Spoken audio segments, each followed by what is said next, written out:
صورتحال ہے ملک کی، اس پر آپ کیا کہیں گے؟ اور کیا آپ کو یہ لگ نہیں رہا کہ مزید سختیاں پیدا ہوگی پی ٹی آئی رہنماؤں کے لیے؟ دیکھیے، سچ بولنے کی سزا ہوتی ہے، وفاداری کی بھی سزا ہوتی ہے، نظریے کی بھی سزا ہوتی ہے. یہ تو میں نے پہلی دفعہ دیکھا تھا اور سنا تھا. ہم تو سمجھے کہ مظلوموں کی داد رسی ہوگی، سچ کا ساتھ دیا جائے گا، انصاف ملے گا. لیکن افسوس کی بات یہ ہے کہ مظلوم جو ہے ان کو سزائیں ہو رہی ہیں اور ظالم جو ہے وہ ملک میں دندناتے پھر رہے ہیں اور ان کو حکمرانی بھی چل رہی ہے بغیر الیکشن لڑے. بہرحال یہ پاکستان کی تاریخ بن رہی ہے کہ تمام کورٹس کے اندر کوئی دہشت گرد نہیں ہے، کوئی قبضہ مافیا نہیں ہے، کوئی اینٹی اسٹیٹ یا کوئی پاکستان کا مخالف بندے کسی کے اوپر کیس نہیں ہے. اگر کیس ہے تو عمران خان اس کے وفاداروں اور پی ٹی آئی کے لوگوں کا ہے. سیاسی کارکنان کو جس طریقے سے اتنے بڑے پیمانے پہ جس کو کہتے ہیں نا سزا اور جرم، بغیر جرم کے جو سزائیں دی گئی ہیں، یہ پاکستان کی تاریخ میں کبھی کسی سیاسی کارکنان کے ساتھ نہیں ہوا. کسی پارٹی کے ساتھ اس طرح انتقامی سیاست نہیں گئی جو میرے لیڈر خان صاحب، ان کے بیگم صاحب اور ہمارے کارکنان کے ساتھ نہیں کی گئی ہے. یہ تو آپ بھی وٹنس کرتے ہیں. کیا یہ سیاسی تحریک مزید زور پکڑے گی؟ کیا اسٹریٹجی ہے؟ 5 اگست گزر گیا، اب 14 اگست کے لیے کیا پلاننگ ہے؟ دیکھیے، سچ تو سچ ہے نا. 5 اگست کو بھی سچ ہے، 14 اگست کو بھی سچ ہے. اور سچ یہی ہے کہ ملک میں جو سب سے بڑا لیڈر ہے، جو سب سے پاپولر لیڈر ہے، جس نے سب سے زیادہ ووٹ لیا، اس کا نام عمران خان ہے. اور عمران خان کی آواز دبانے کے لیے جھوٹے مقدمے اس کے اوپر، اس کی بیگم صاحبہ کے اوپر، ہمارے اوپر، کارکنان کے اوپر. لیکن اس کے باوجود بھی ہم نے سچ کا ساتھ تو نہیں چھوڑنا نا.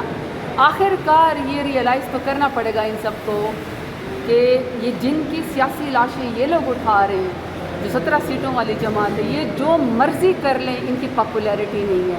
پاپولیرٹی ہے تو وہ عمران خان کی. تو یہ سچ تو انشاءاللہ اسی طرح ہی آگے جائے گا، بڑھتا رہے گا، عوام ساتھ ہے. میڈم کیا کہیں گی نااہلی کی گئی ہے الیکشن کمیشن کی جانب سے؟ آپ بھی اس میں شامل ہیں، عمر ایوب ہے، شبلی فراز ہے. کس طرح دیکھ کے چیف الیکشن کمشنر کی اپوائنٹمنٹ بھی ہونے جا رہی ہے، ابھی تک ہوئی نہیں ہے ان چیزوں کو؟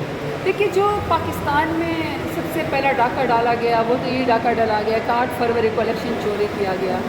200 سے زیادہ نشانات پہ، اس کے باوجود بے خوف اتنا زیادہ تھا، اس قدر فسطائی تھی، اس قدر ظلم اور جبر تھا جس کا سلسلہ ابھی بھی ختم نہیں ہوا.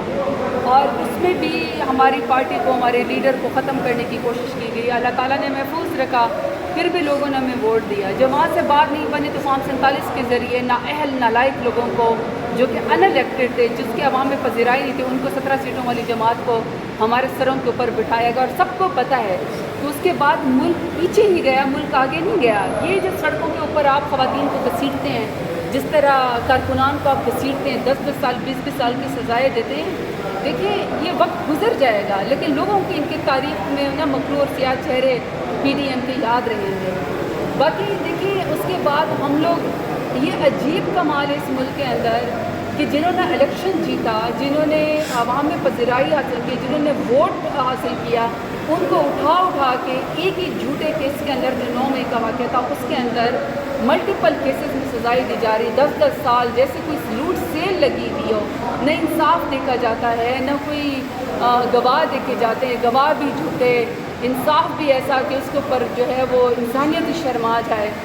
پاکستان کے اندر تو انصاف ہی ناپید ہو گیا. اور اس کے بعد نااہلی کی تلوار کے ابھی تمام ایپیلیٹ کورٹس، مطلب ہائی کورٹس اور سپریم کورٹ، انہوں نے ابھی فیصلے کرنے ہیں لیکن پہلے سے ہی نااہل کر دیا جاتا ہے. یہ عجیب تماشا ملک کے اندر لگا ہوا ہے کہ ان الیکٹڈ لوگوں کی خاطر الیکٹڈ لوگوں کا جو ہے وہ گلا کاٹا جا رہا ہے. لیکن ہم مقابلہ کر رہے ہیں، مقابلہ کرتے رہیں گے. دیکھیے، ہار تو وہ ہے جو میدان سے بھاگ جاتا ہے. ہم تو میدان میں کھڑے ہیں. میدان میں جو کھڑے ہوتے ہیں نا، دیکھیے تقدیر کا معاملہ ہے، اللہ کا معاملہ ہے. یہ کرسی آنے جانے چیزیں ہیں لیکن مکروہ چہرے لوگوں کے جو ہے وہ عیار ہیں.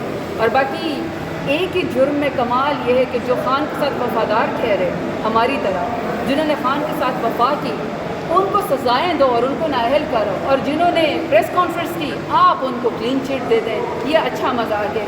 فیصل آباد میں جو ہماری سزائیں ہوئی ہیں، ایف آئی آر میں نام تک نہیں ہے میرا، بہت سے لوگوں کا بھی نہیں ہے. میرے ایف آئی آر میں نام تک نہیں ہے. 8 مہینے جو ہے کے بعد ایف آئی آر میں ضمنی میں کہیں پر جا کے ڈالا گیا. اور جو گواہ تھے انہوں نے بھی نام نہیں لیا ہمارے. اس کے باوجود بھی 10 سال کی سزا دی گئی، جبکہ ساری دنیا کو پتہ ہے کہ میں 9 مئی کو، 7 مئی کو، 5 مئی کو، تمام مئی کے پورے مہینے میں ڈیرہ غازی خان میں موجود تھی.